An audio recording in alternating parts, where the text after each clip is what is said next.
Hey guys, thanks for tuning into this video as we dive into the Identity Crisis series. In this video, I want to focus on the character of Jacob. So Jacob name means to be a deceiver. And I'm referring to Jacob and Esau, the brothers. Their story starts in Genesis chapter 22, I think.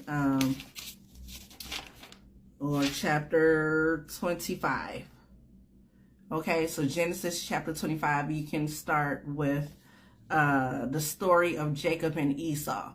And so in the previous video, I talked about Esau. So right now I want to talk about the character of Jacob. And so off the bat, his name says to deceive people. And the first deception was against his brother Esau. He stole the birthright, or he took advantage of Esau to gain the birthright. And the birthright always went to the firstborn. But Jacob, with deception, took advantage of Esau and stole that birthright, right? And so throughout Jacob's life, we see him constantly deceiving people.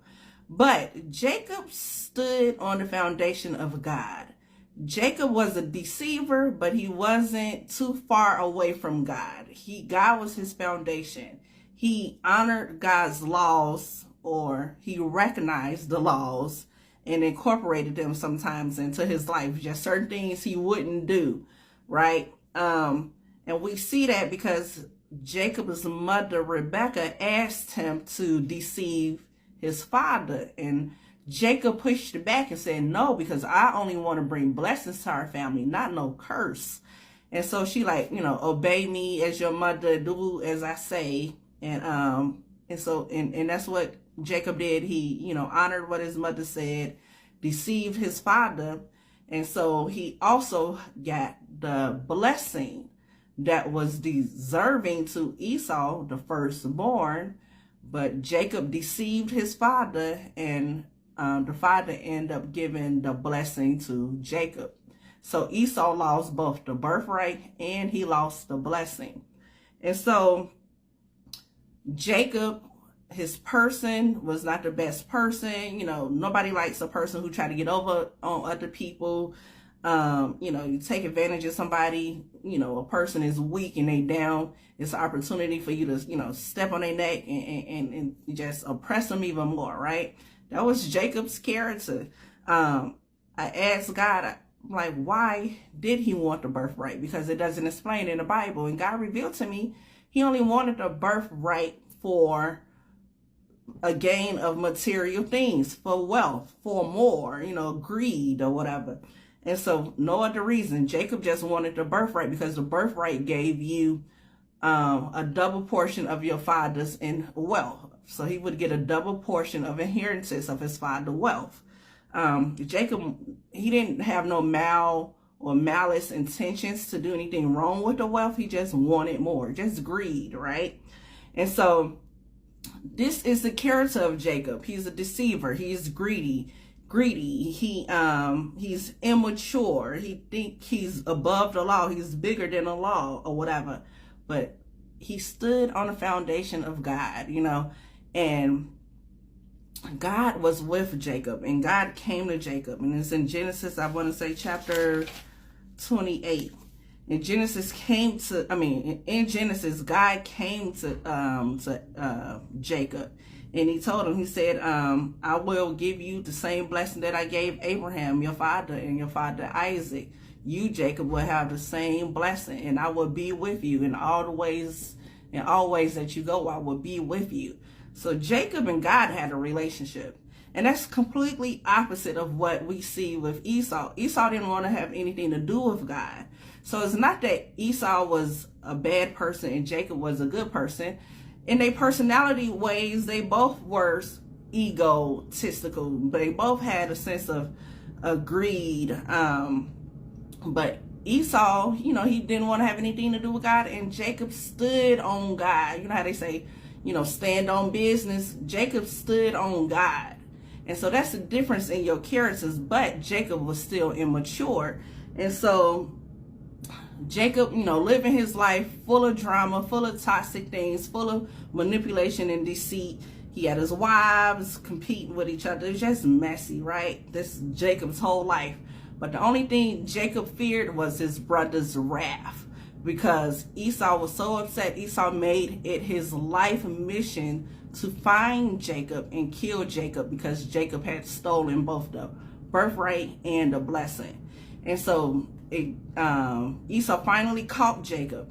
And right before Esau caught up with Jacob, Jacob had a night in the forest, and he was wrestling with this angel. And Jacob wouldn't let the angel go, but we know the angel to be God. And he's like, I'm not going to let you go until you give me a blessing. And that's a complete act of humility. That's a complete act of, God, I surrender. God, I can't do this by myself. God, I'm afraid. I need your strength. I need your courage. I need your power. I need your authority. I need all of you, Lord God, in this moment in my life, because I know I cannot defeat my brother. I know my brother is coming to take my life, to end my life, and there's nothing I can do about it. God, I need your power. And so that very next day, Esau caught up with Jacob, and instead of Esau taking Jacob's life, he actually hugged his brother and embraced his brother.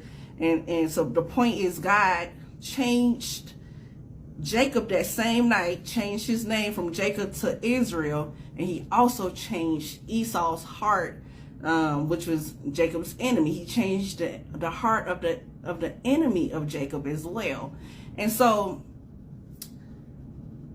the character embodied by Jacob, the immature Jacob, God was still with him. So we don't need to be trying to live this perfect life.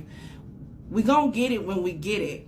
But when it's time for you to get it, don't reject it, and fight for it. And then you're like, okay, God, I'm ready for my next. And I know many of us, we ready for our blessing. We ready for our birthright. So fight to become who you need to become for your name change, so that you can be mature and wise and be able to handle the birthright and the blessing that's already yours.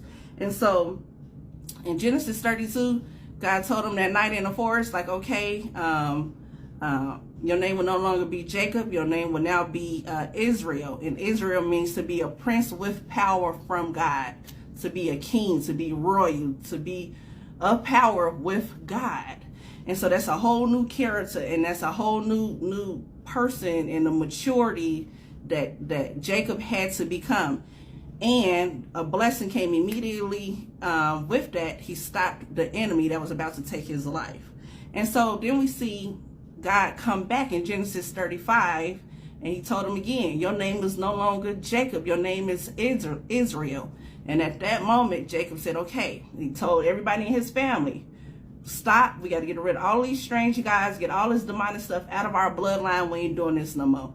Maturity. He's a changed person. He's now able to receive his birthright and blessing and fulfill the purpose of God on this earth in a magnificent way.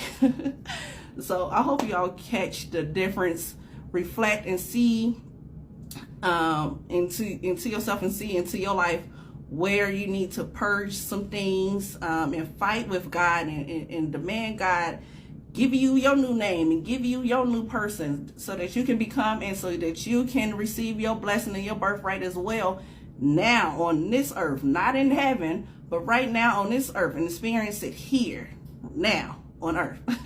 All right, you guys, let me stop right there. I'll see you in the next video. You all have an amazing day.